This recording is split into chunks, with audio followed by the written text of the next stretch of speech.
समय कहुछि समस्त इतिहासर एकमात्र मूक साक्षी मु मोरी आखि आगे घटी जाइछि अनेक घटना और दुर्घटना मु ही देखुछि ऋतु परिवर्तन और देखुछि सूर्य उइबा और अस्त हेबा से अस्तमित कहानी मध्यरु ए भी एक कहानी अनेक दिन तलर कथा ऋषि मानक मध्य श्रेष्ठ महर्षि वशिष्ठ आश्रम खेली जाइथिला एक खुशीर लहरी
वत्स ए हेउछि कामधेनु देवगणंकर अद्वितीय वरदान यह केवल गो संपत्ति नुहे मो पाई श्रेष्ठ उपार्जन श्रेष्ठ संपत्ति श्रेष्ठ दान तुमे कुह वत्स तुमर समस्त आवश्यकता को यही कामधेनु पूरण करि परिबो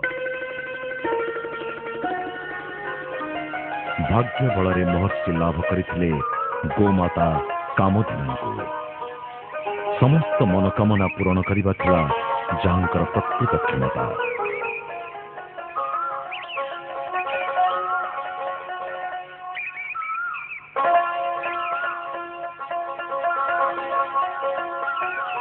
जी जहाँ मागुला ताकु ताहा मिल जाउथला तेणु आश्रम अंतेवासी मानक खुशी कहले न सरे किए सुवर्ण किए वस्त्र किए मोती मानिक आउ कि आहार जी जहाँ मागिला तार मनोकामना कामधेनु बिना द्विधारे पूर्ण कर चलिले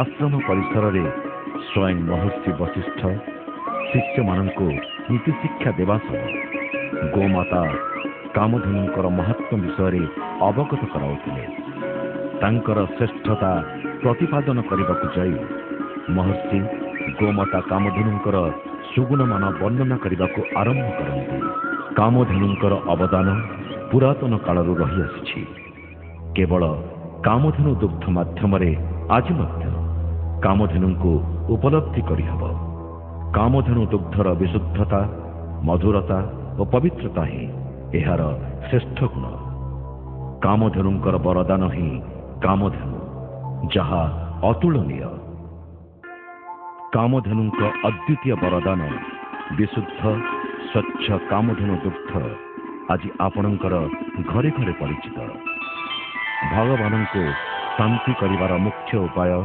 कामधेनु दुग्धर व्यवहार सुंदर स्वास्थ्य गढ़िबारे एवं शरीर वृद्धि करिबारे यह मुख्य भूमिका ग्रहण करिथाए पिला मानक स्थल रे यह अति प्रिय कुस्ती कसरत कला बेले एई दुग्ध पीले यह शरीरर प्रत्येक अंग को शक्ति जोगाई थाए और मस्तिष्क संप्रसारण करिबारे साहाय्य करिथाए बाजार रे चा दुकान रे चा तैयारी कला बेले केवल बाजार कहीं घरे घरे ए कामधेनु दुग्धर बहुल व्यवहार देखा जाई थाए खेलाड़ी हो किंबा शिशु हो किंबा यौवन पीढ़ीर प्रत्येक व्यक्ति विशेष हूँ समस्त कामधेनु दुग्ध ही एकांत काम्य कामधेनु दुग्ध विशुद्ध और स्वच्छ कामधेनु दुग्ध ही अमृतर प्रकृत अविकल रूप कौन भावुं आज्ञा अमृत जहाँ के देवलोक प्राप्ति होता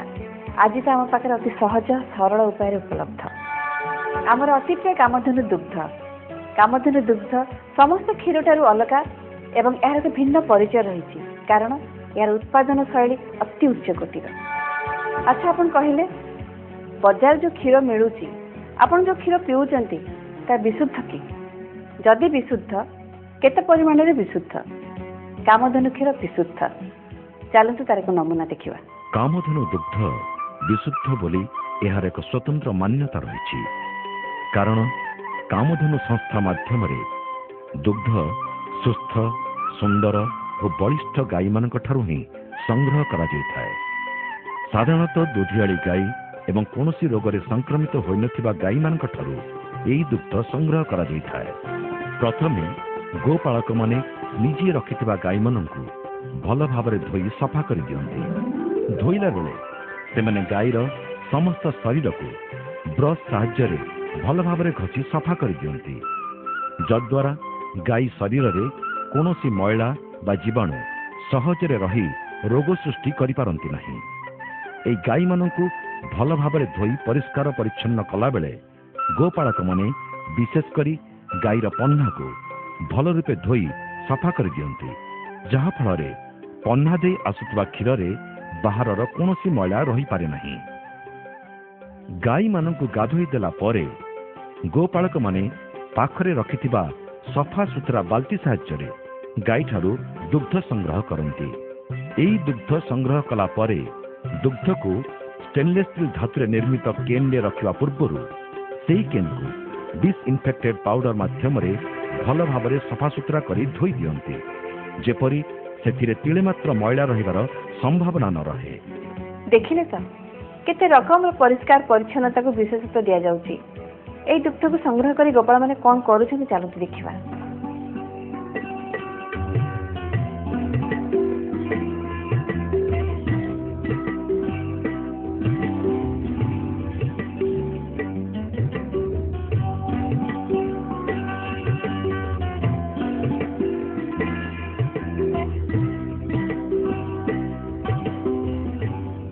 गोपालक माने घरे बा फार्म रे दुग्ध संग्रह कर सारिबा परे से जीवाणु मुक्त केन को धरी निकटरे थिबा कलेक्शन पॉइंट को जानती। कामधेनु संस्था माध्यम रे प्रत्येक स्थान रे 100 रु ऊर्ध्व कलेक्शन पॉइंट तैयारी करा जाई। सेठारे संस्था तरफ एजेंट नियुक्ति करा जाई अछि। प्रत्येक कलेक्शन पॉइंट को एक कलेक्शन टेबल, पुष्टिसार और स्नेहसार मापिया पाई मेसिन, स्टील निर्मित केन, मापजंत्र बा पड़ा, दुग्ध छाणिबा पई उन्नत धरणर दुग्ध छणा, यूटेनसिल, डिसइनफेक्टेड पाउडर, साबुन और लैबोरेटरी इत्यादि जोगाई दिया जाए। फलत एई एजेंट माने से कलेक्शन पॉइंट को आसुथवा दुग्धर मान्यता सहजरे माप करबा सह ताकू संरक्षित करबा पई समर्थ होई पारिथांती। एहा फलरे कलेक्शन पॉइंट गुड़िक वेल फर्निश्ड वेल इक्विप्ड हेतिबारु संगृहीत दुग्धरे केते परिमाण पुष्टिसार और स्नेहसार रही ताहा ठीक भावरे तर्जमा करि पारिथांती। समस्त गोपालक माने कलेक्शन पॉइंट रे दुग्ध दे सारला परे सेई दुग्ध को केन रे भर्ती करी चिलिंग सेंटर को पठा जाय थाए।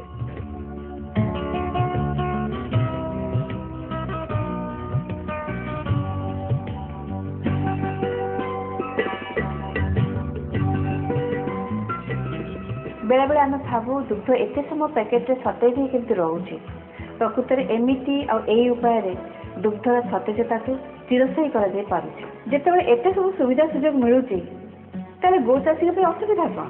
बर्तमान सब दुग्ध को चिलिंग सेंटर को निगला।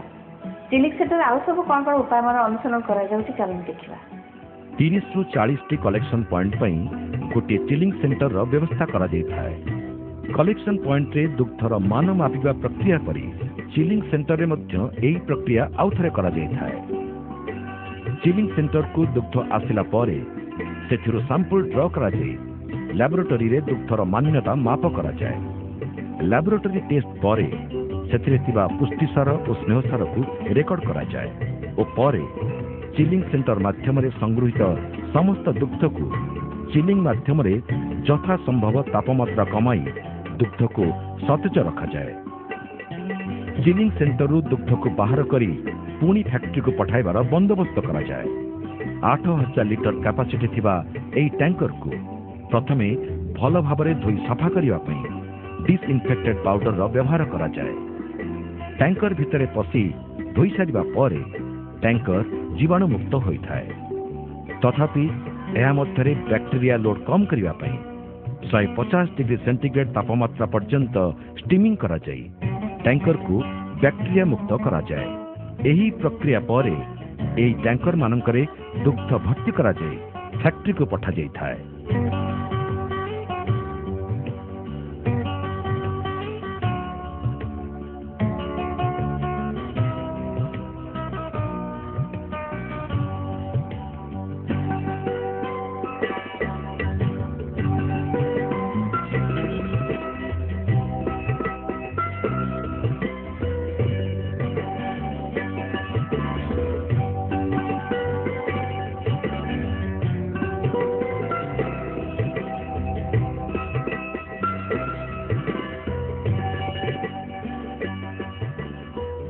फैक्ट्री रे टैंकर गुड़िक पहुंची गला परे पुणी टैंकर रे भरी रही दुग्धर मान्यता ठीक अच्छी के नहीं जानिबा पई मीटर साहाय्य रे माप करा जाए।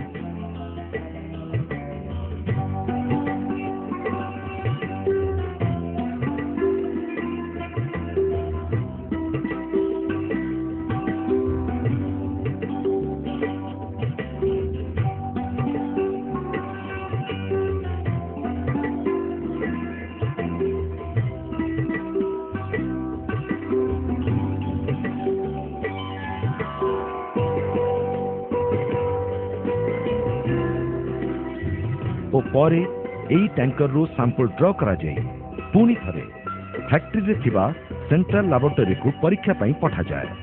सेंट्रल लैबोरेटरी रे दुग्धर मान्यता माप कला परे सेथिरे थिबा पुष्टिसार और स्नेहसार को पुणी थरे रेकर्ड करा जाए।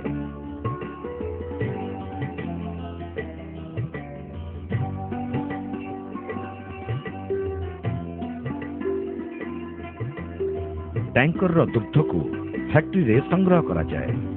संग्रहित दुग्ध रे थिबा बैक्टेरिया और जीवाणु मानकु पास्चुराइजेशन प्रक्रिया रे मारी दिया जाए।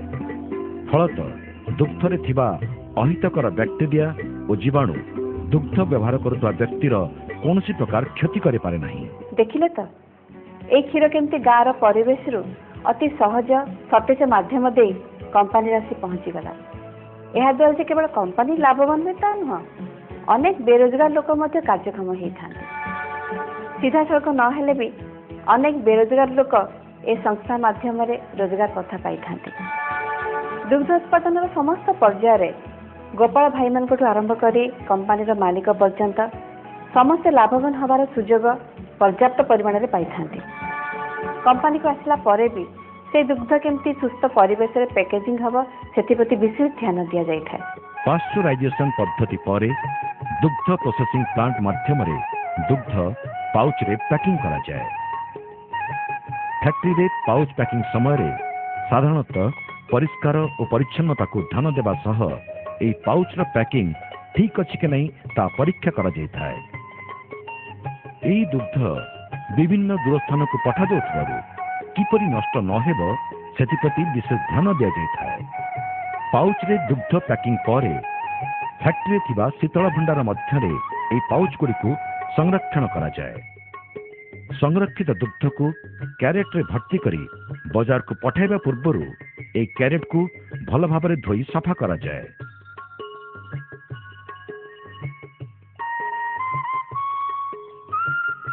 कामधेनु दुग्धर पाउच गुड़ी को फैक्ट्री कर्मचारी उपस्थिति रे ऑर्डर मुताबक सजाई रखा जाए।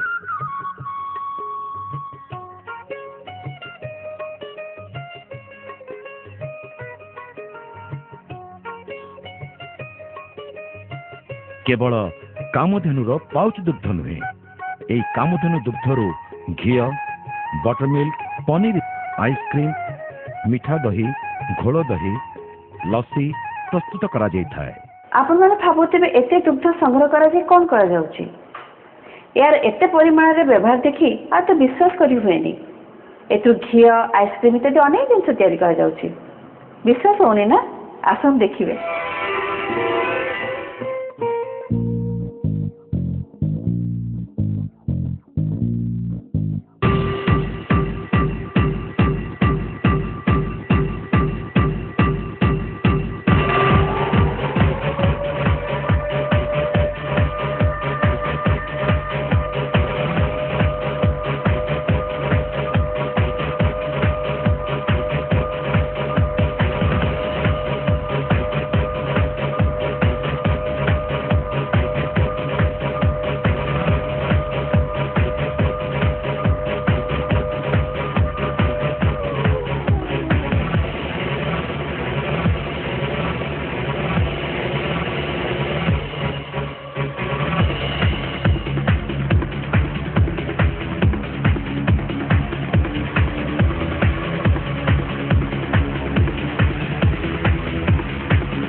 Buster, motherfucker.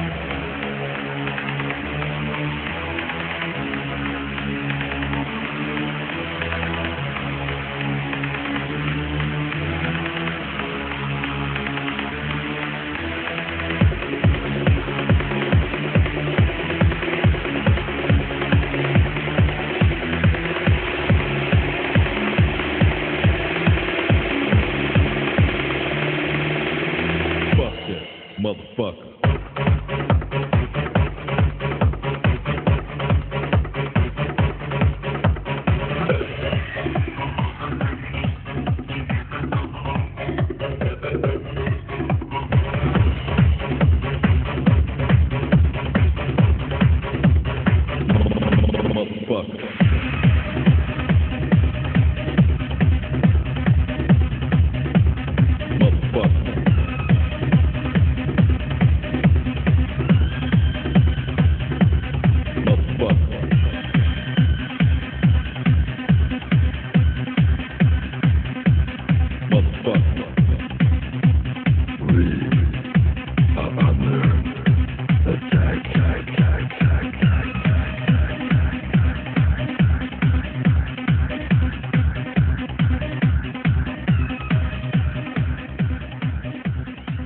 कामधेनु फैक्ट्री प्रस्तुत दुग्ध और दुग्धजात द्रव्य मानक ट्रक और ऑटो साहाय्य समस्त जिले में डिस्ट्रीब्यूटर मानक पाखक पठा जाए।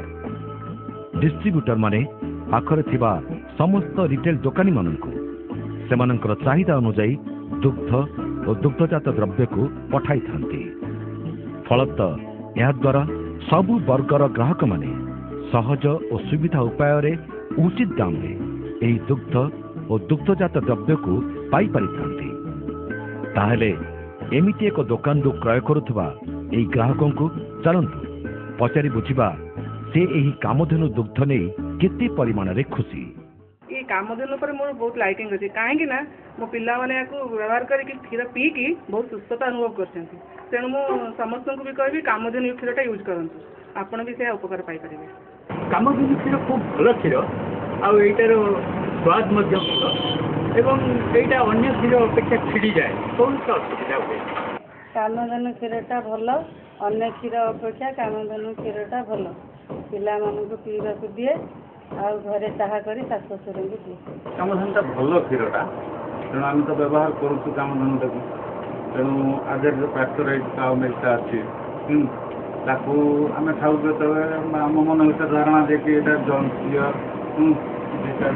किसी खराब जिन ना ये क्षीर मोर मो परिवार बहुत पसंद कहीं ये क्षीर अन्य क्षीर बहुत भल खास कर जिम यही क्षीर पीले मतलब बहुत पसंद। अलग क्षीर अपेक्षा कामधेनु क्षीरटी बहुत भल ବିଶେଷ କରି ମୋର ପୁଅ ଯେତେବେଳେ କ୍ରିକେଟ୍ ଖେଳିକି ଆସେ ଏଇ କ୍ଷୀର ଟିକେ ପିଇବାକୁ ସେ ବହୁତ ପସନ୍ଦ କରେ। ତେଣୁ ଆମେ କାମଧେନୁ କ୍ଷୀରଟିକୁ ବ୍ୟବହାର କରୁ। ଅଲଗା କ୍ଷୀର କେହି କିଛି ଖୋଜୁନାହାନ୍ତି, ସମସ୍ତେ କାମଧେନୁ କ୍ଷୀର ଡିମାଣ୍ଡ କରୁଛନ୍ତି ଆଉ କହୁଛନ୍ତି କାମଧେନୁ କ୍ଷୀର ଦିଅ। ତେଣୁ ମୁଁ କାମଧେନୁ କ୍ଷୀର ଆଣି ରଖୁଛି। ନାଇଁ, କାମଧେନୁ କ୍ଷୀରର ବହୁତ ଡିମାଣ୍ଡ ଅଛି, ଗ୍ରାହକମାନେ ସେଟାକୁ ପସନ୍ଦ କରୁଛନ୍ତି। ଆଉ ସେଥିରେ ଖାଦ୍ୟ ସାର, ପୁଷ୍ଟି ସାର ସମତୁଲ ପରିମାଣରେ ଅଛି, ଯାହାଦ୍ୱାରା କି ଲୋକମାନଙ୍କର ଚାହିଦା ରହିଛି। ଆଉ ସେ ଚାହିଦାକୁ ଆଖି ଆଗରେ ରଖିକି ଆମେ କାମଧେନୁ କ୍ଷୀର ବିକ୍ରି କରୁଛୁ। ମୁଁ ସମସ୍ତଙ୍କୁ ଅନୁରୋଧ କରିବାକୁ ଚାହେଁ, ସମସ୍ତେ ଏଇ କାମଧେନୁ କ୍ଷୀର କିଣନ୍ତୁ, ଏହା ଖୁବ୍ ଭଲ କ୍ଷୀର। ଏହି କାମଧେନୁ ସଂସ୍ଥା ଦ୍ୱାରା ପ୍ରସ୍ତୁତ ସମସ୍ତ ଦୁଗ୍ଧଜାତ ଦ୍ରବ୍ୟକୁ ଉଚିତ ମୂଲ୍ୟରେ ବଜାରକୁ ପଠାଯାଉଛି। ଏହାଦ୍ୱାରା ସମସ୍ତ ଗ୍ରାହକ ସହଜ ସୁବିଧା ଦରରେ କାମଧେନୁର ବିଶୁଦ୍ଧ ଏବଂ ଜୀବାଣୁମୁକ୍ତ ଦୁଗ୍ଧଜାତ ଦ୍ରବ୍ୟ ପାଇପାରୁଛନ୍ତି। ତେଣୁ ବର୍ତ୍ତମାନ ସମାଜରେ ସୁନ୍ଦର ଆଉ ସୁସ୍ଥ ସ୍ୱାସ୍ଥ୍ୟ ପାଇଁ ଅମୃତ ସ୍ୱରୂପ ମଧୁର, ସ୍ୱଚ୍ଛ, ସ୍ୱାସ୍ଥ୍ୟକର କାମଧେନୁ ଦୁଗ୍ଧ ହିଁ ଏକାନ୍ତ କାମ୍ୟ। ପିଲାର ଶରୀର ବୃଦ୍ଧି, ମସ୍ତିଷ୍କକୁ ସୁସ୍ଥ ରଖିବା ପାଇଁ କାମଧେନୁ ଦୁଗ୍ଧର ବିକଳ୍ପ ନାହିଁ। ତାହେଲେ ଆଉ ଡେରି କାହିଁକି? এই অমৃত স্বরূপ কামধেনু দুগ্ধ এবং কামধেনু দুগ্ধজাত দ্রব্য ব্যবহার করন্তু। সুন্দর স্বাস্থ্য সমাজ গড়িবারে সহায়ক হুঁতু। একথা খালি মু কହୁନି, ସମସ୍ତେ କହୁଛନ୍ତି। କାଲି ମୋ ଉପରେ ଆପଣ ବି କହିବେ। କ'ଣ କହିବେ ତ?